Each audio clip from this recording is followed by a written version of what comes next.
जय हिंद to all my respected aspirants on behalf of Goyla classes में आप सभी का स्वागत करता हूं।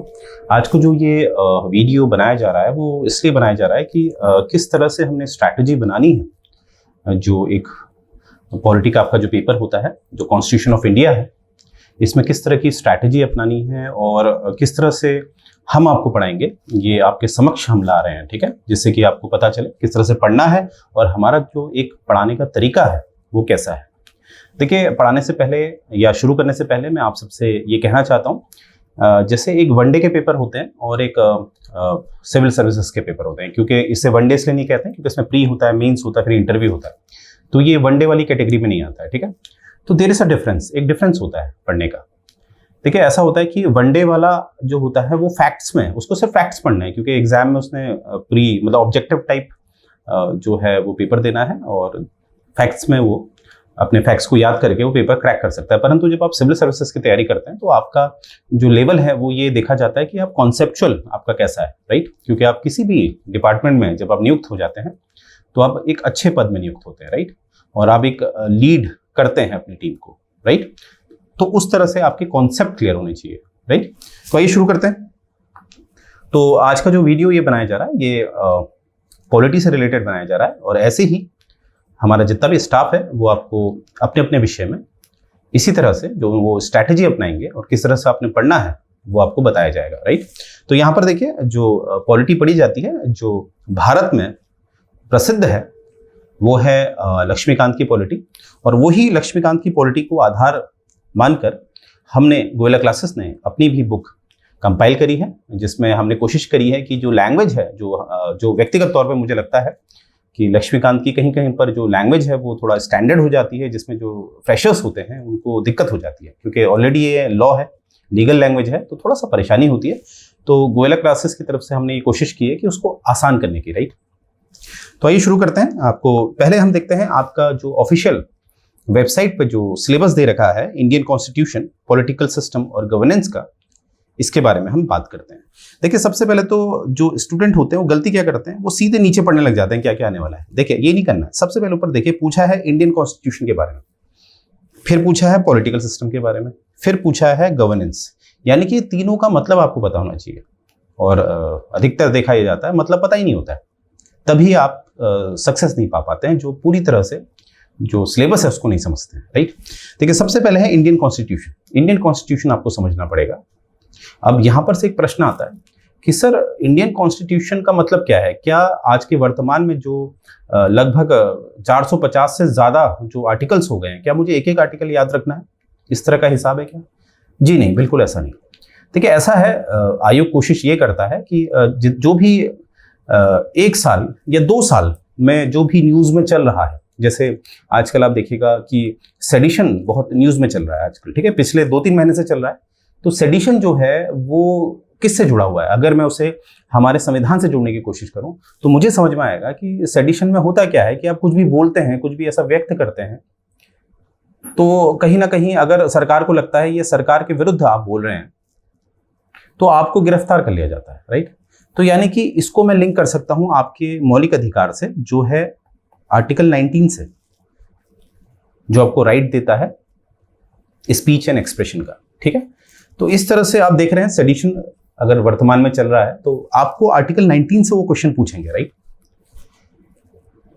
आपसे पूछ सकते हैं कि राइट टू स्पीच और राइट टू एक्सप्रेशन किस आर्टिकल में आता है। तो इस तरह के प्रश्न ज्यादातर वो उसी अनुच्छेद से पूछते हैं जो चल रहा है आसपास समाज में, जो चल रहा है। और बाकी जितने आर्टिकल्स होते हैं उसका आपको बस एक कॉन्सेप्ट चाहिए, राइट। ऐसा नहीं कि आपने हर आर्टिकल इस्तेमाल करना है। ऐसा तो जो चीफ जस्टिस ऑफ इंडिया है उसका मतलब है कि उनको आईपीसी की सारी धाराएं आती होंगी, संविधान के सारे अनुच्छेद याद होंगे, ऐसा नहीं होता है, राइट। तो आप मेरी बात समझ रहे होंगे शायद। आगे देखिए, तो इंडियन कॉन्स्टिट्यूशन में हमें इंडियन कॉन्स्टिट्यूशन पढ़ना है, इसका जो बैकग्राउंड है वो भी हमें देखना होता है, राइट। वो हम देखेंगे, आज मैं लेके आया हूं आपको। आगे हम देखेंगे पॉलिटिकल सिस्टम। अब हमारा पॉलिटिकल सिस्टम क्या है? देखिए, पॉलिटिकल सिस्टम से यह मतलब है कि जैसे जब संविधान बन रहा था तो उसमें ये डिसाइड करना था, इसका निर्णय लेना था कि किस तरह का हमें पॉलिटिकल सिस्टम लेना है, क्या प्रेसिडेंशियल या पार्लियामेंट्री। एक प्रेसिडेंशियल होता है क्योंकि हमने लेना तो लोकतंत्र ही था, क्योंकि जब से आज़ादी की मांग उठ रही थी, चाहे आपस में जो हमारे स्वतंत्रता सेनानी थे, चाहे वो महात्मा गांधी थे या सुभाष चंद्र बोस थे। मैं दोनों का नाम इसलिए ले रहा हूं क्योंकि दोनों एक दूसरे के कहीं ना कहीं आलोचक भी थे और कहीं ना कहीं साथ भी काम करते थे, परंतु समानता ये थी कि दोनों ही समाजवाद को मानते थे और कहीं ना कहीं दोनों ही लोकतंत्र को मानते थे। इसलिए ये तो तय था कि भारत में लोकतंत्र ही आना है, तानाशाही नहीं आनी है, राजतंत्र नहीं आना है, केवल लोकतंत्र आना है। ठीक है, तो लोकतंत्र में दो तरह के हमें गवर्नमेंट सिस्टम दिखते हैं या पॉलिटिकल सिस्टम दिखते हैं, वो है आपके पार्लियामेंट्री फॉर्म और प्रेसिडेंशियल फॉर्म, और भारत ने पार्लियामेंट्री अपनाया है। ठीक है, तो इस तरह से आपको ये भी पता होना चाहिए। इस पे हम चर्चा करेंगे आगे आने वाले जितनी भी हमारी क्लासेस हैं। नेक्स्ट है गवर्नेंस। अब देखिए गवर्नेंस को बहुत सारे जो स्टूडेंट हैं वो समझ नहीं पाते हैं। देखिए गवर्नेंस होता है सुशासन, सुशासन। अब एक एग्जाम्पल से मैं आपको समझाता हूं। देखिए ऐसा होता है, आजकल ये देखा जाता है कि जितने भी सांसद हैं, अगर मैं केंद्र स्तर की बात करूं, ठीक है, या मैं राज्य स्तर की बात करूं, तब मैं विधायक बोलूंगा, परंतु अभी मैं सांसद बोल रहा हूं। आजकल ध्यान ये दिया जाता है, जैसे कि बीजेपी का वर्चस्व आप देख ही रहे हैं, तो जिस हिसाब से 2024 में जो चुनाव होने हैं लोकसभा के, तो उससे ये पता चल रहा है जितने भी विपक्ष हैं वो आपस में जो एक दूसरे से बात भी नहीं किया करते थे, परंतु आज वो गठबंधन बनाने की बात कर रहे हैं। मतलब उनका तात्पर्य हो गया है, उनका अर्थ हो गया है कि हम जीते ना जीते, परंतु हम बीजेपी को नहीं जीतने देंगे। तो इस तरह का जो गठबंधन कर रहे हैं, जैसे समाजवादी पार्टी बसपा से गठबंधन कर रही है, इस तरह से, तो गठबंधन इसलिए किया जाए कि हमें केवल सरकार बनानी है, यानी कि बीजेपी को हराना है, तो इसे आप कहोगे कि गवर्नमेंट, इसे कहोगे आप गवर्नमेंट बनाना, सरकार बनाना, परंतु इसे आप सुशासन नहीं कहोगे। सुशासन क्या होता है, गवर्नेंस क्या होता है, जहां पर एक गवर्नमेंट में स्टेबिलिटी हो, स्थिरता हो, जिससे कि फिर वो नेक्स्ट सरकार का जो नेक्स्ट काम होता है वो होता है गवर्नेंस, यानी कि अच्छा सुशासन करना। परंतु क्या देखा जा रहा है, क्या आइडियोलॉजी देखी जा रही है कि भैया ज्यादा ध्यान है सरकार बनाने में, ना कि सुशासन। There is more concern given for making the government, not the governance, right. तो देखिए ये चीजें आपको पता होनी चाहिए। अब गवर्नेंस जो होता है वो अलग हमने पढ़नी होती है, राइट। तो आइए शुरू करते हैं, कुछ आपको दिखाते हैं कुछ जस्ट, ठीक है। अब देखिए यहाँ पर एक, जैसे जब हम लक्ष्मीकांत को पढ़ते हैं, जब हम उसमें पॉलिटी पढ़ना शुरू करते हैं, कॉन्स्टिट्यूशन पढ़ना, तो आपको ये दिखता है।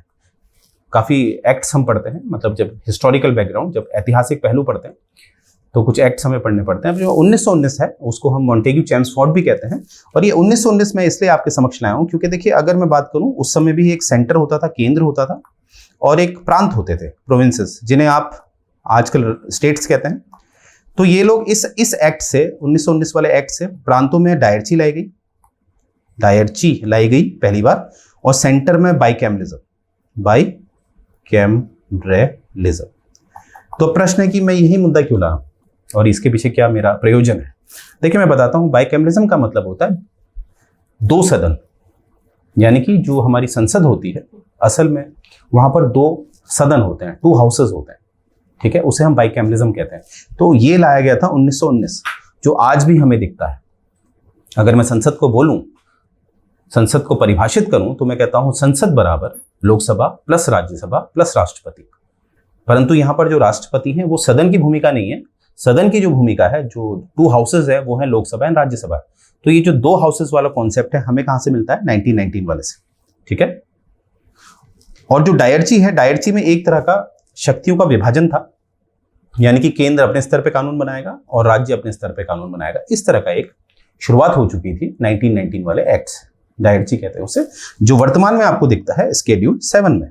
ये तो दिखता है आपको स्केड्यूल 7, जब आप अनुसूची 7 पढ़ते हैं, जिसमें शक्तियों का विभाजन आपको दिखता है। केंद्र सूची दिखती है, राज्य सूची दिखती है और समवर्ती सूची दिखती है। समवर्ती सूची में केंद्र और राज्य दोनों मिलकर कानून बनाते हैं, राइट। तो देखिए इसका जेनेसिस, यानी कि उसकी उत्पत्ति कहां से, यहां से, ठीक है, इसलिए हमें पढ़ना चाहिए, राइट। आगे देखते हैं, ये मैंने आपको बता दिया है बाइकैमरिज्म वाली बात। अब देखिए एक है हमारी, जिसे हम उद्देशिका कहते हैं हिंदी में, और इंग्लिश में इसे कहते हैं प्रेएम्बल, ठीक है।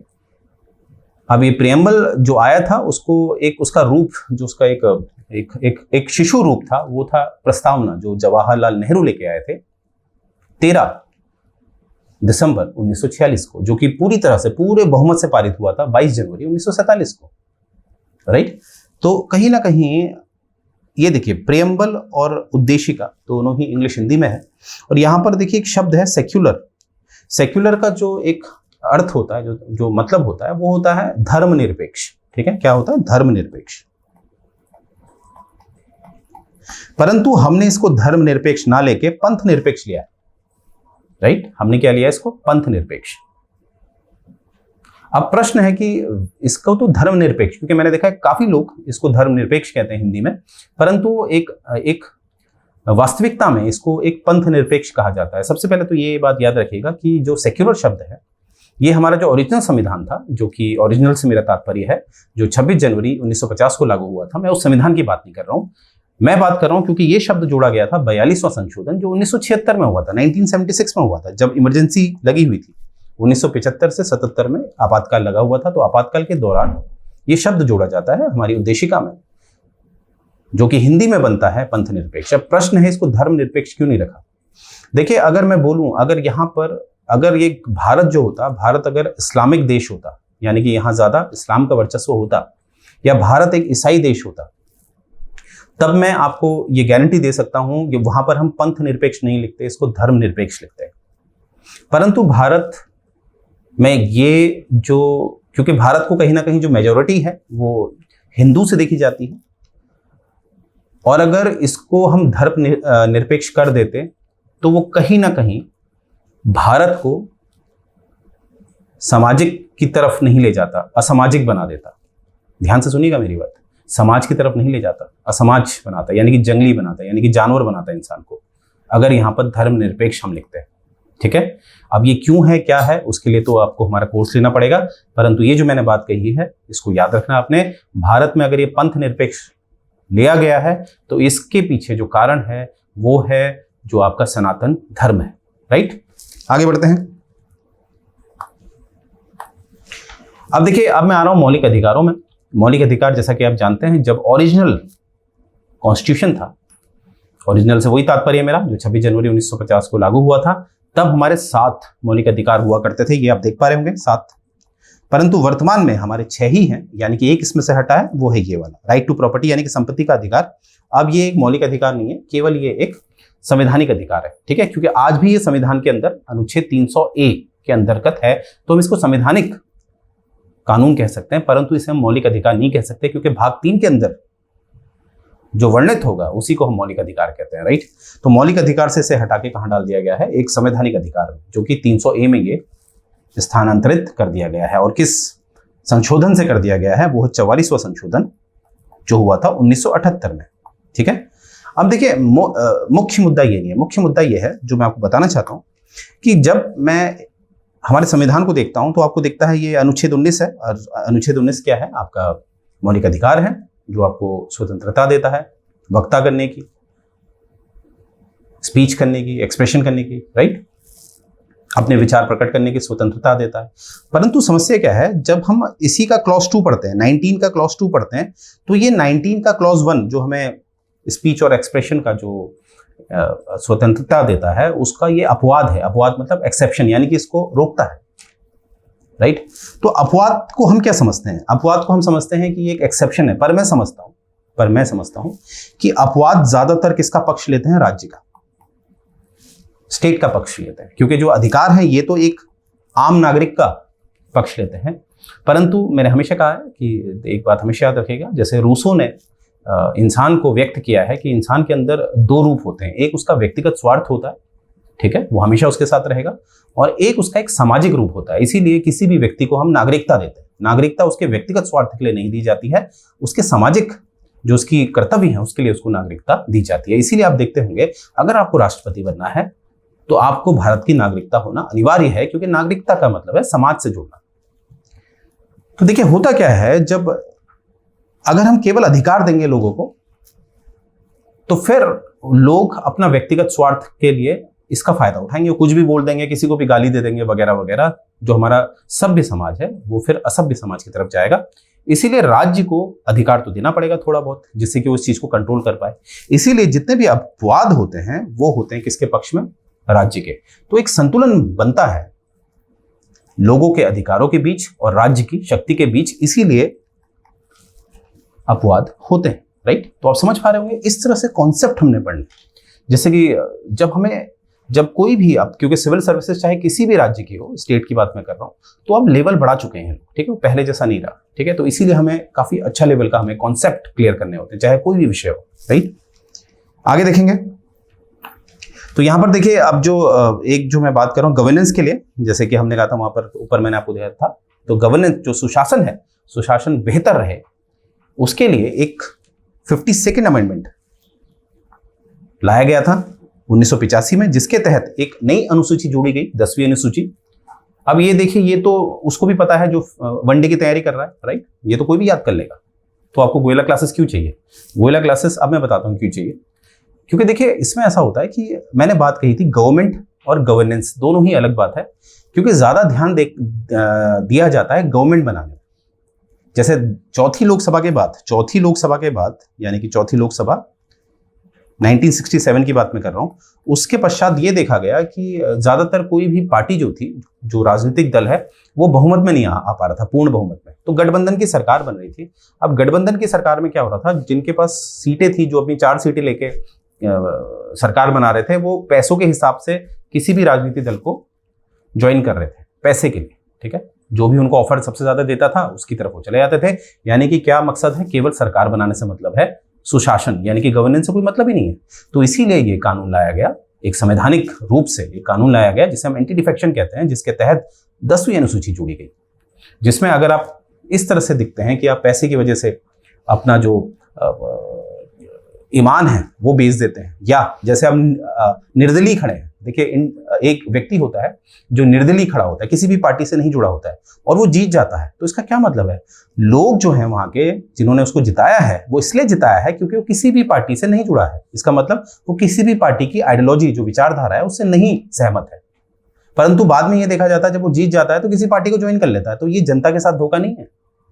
तो इसीलिए एक एंटी डिफेक्शन कानून आता है, जिसके तहत अगर कोई व्यक्ति ऐसा करेगा जो निर्दलीय है, वो किसी राजनीतिक दल को ज्वाइन करेगा, तो उसको दंडित किया जाएगा, ठीक है। तो ये है आपका गवर्नेंस। तो इस तरह से हम आपको पढ़ाएंगे, राइट। तो आइए देखते हैं अब जो मेन मुद्दा है कि किस तरह से आपको इसमें चार्जेस देने, और बिल्कुल जेन्युइन प्राइस रखे हैं। तो याद रखेंगे, मैं एक बार फिर कहता हूं, ये जो आपको कोर्स ऑफर किया जा रहा है, ये प्री के लिए है आपके, इसको मेंस ना समझे, प्री के लिए। तो यहां पर आप देखिए, आपको एक क्रैश कोर्स कराया जाएगा, जिसमें फटाफट आपकी तैयारी करवाई जाएगी, जो मात्र आपको कराई जाएगी 2999 ओनली, ठीक है। और याद रखिएगा, एडुकेशन में हमेशा जो आप पैसा खर्च करते हैं वो कभी भी लाइबिलिटीज नहीं होता है, वो हमेशा एसेट होता है, राइट। और यहाँ पर देखिए, आपका जो स्टडी मटेरियल है, जैसे कि मैंने आपको बताया कि हम किस तरह से लेक्चर देंगे, ये एक इसका जस्ट है, ठीक है, एक ब्रीफ था ये, ठीक है। उसमें देखिए हिस्ट्री दी जाएगी, पॉलिटी दी जाएगी, इस तरह से सारे सब्जेक्ट आपके जो भी आपके सिलेबस में सब्जेक्ट हैं वो आपको कवर अप कराए जाएंगे, मात्र 3999, राइट। ऊपर वाला 2999 ये क्रैश कोर्स है, ये उनके लिए है जो एक फाउंडेशन करना चाहते हैं, जिनको एक अच्छी तरह हम समझाएंगे। ये है 3999 का। आगे देखते हैं, टेस्ट सीरीज अवेलेबल है, राइट। और इसमें देखिए टेस्ट सीरीज मात्र आपको केवल पड़ेगी 1999 की, राइट। और टेस्ट सीरीज आपने जरूर लेनी चाहिए पर्सनली एल से, क्योंकि टेस्ट सीरीज आपको बताती है कि आप मेरिट में कहाँ स्टैंड करते हैं, क्योंकि इस तरह के जो पेपर होते हैं इसमें निकलना इंपॉर्टेंट नहीं होता, मेरिट में आना इंपॉर्टेंट होता है, राइट।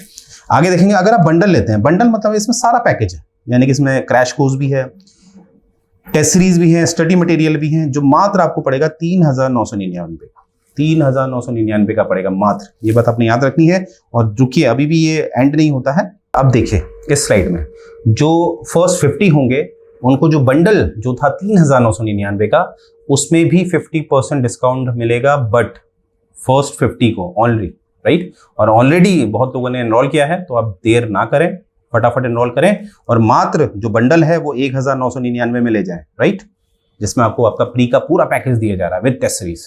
तो बिल्कुल देर ना करें, राइट।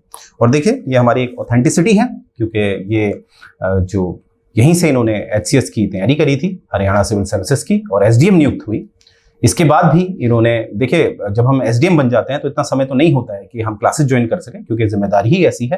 तो उस समय इन्होंने यहाँ से टेस्ट सीरीज ली, और टेस्ट सीरीज के द्वारा इन्होंने IPS, आप जानते ही हैं, UPS के थ्रू IPS बनी है, और आज एक IPS अधिकारी है, और आज भी इन्होंने तैयारी नहीं छोड़ी है, क्योंकि अभी भी एक लक्ष्य है, वो है IAS।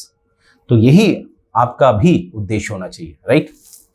देखिए, मैं हमेशा कहता हूं, सेटिस्फेक्शन जो होता है वो करियर में कभी नहीं होना चाहिए, राइट, रिश्तों में होना चाहिए। ऐसा नहीं कि आपने एक शादी करी तो आप सोचते हैं दूसरी शादी करते हैं, नहीं, वहां सेटिस्फेक्शन, पर करियर में कभी भी सेटिस्फेक्शन नहीं होना चाहिए। और ये हमारा प्ले स्टोर से एक ऐप है, उसको आप डाउनलोड कर सकते हैं, क्योंकि कभी कहते हैं कि नजर लग जाती है ना, किताबें ज्यादा खोलो, तो एक ऑप्शन होता है कि मोबाइल में लोग सोचेंगे ये तो मोबाइल में रहता है, पर आप क्या कर रहे होते हैं, मोबाइल में पढ़ाई कर रहे होते हैं, राइट। तो ये सबसे बेस्ट ऑप्शन है, इसे आप कहीं भी ले जा सकते हैं और नजरों से भी बच सकते हैं, राइट। तो यहीं से मैं एंड करने जा रहा हूँ। मुझे उम्मीद है ये जो स्ट्रैटेजी मैंने आपके साथ डिस्कस करी आपको पसंद आई होगी। तो एंड करने जा रहा हूँ लेक्चर। जय हिंद।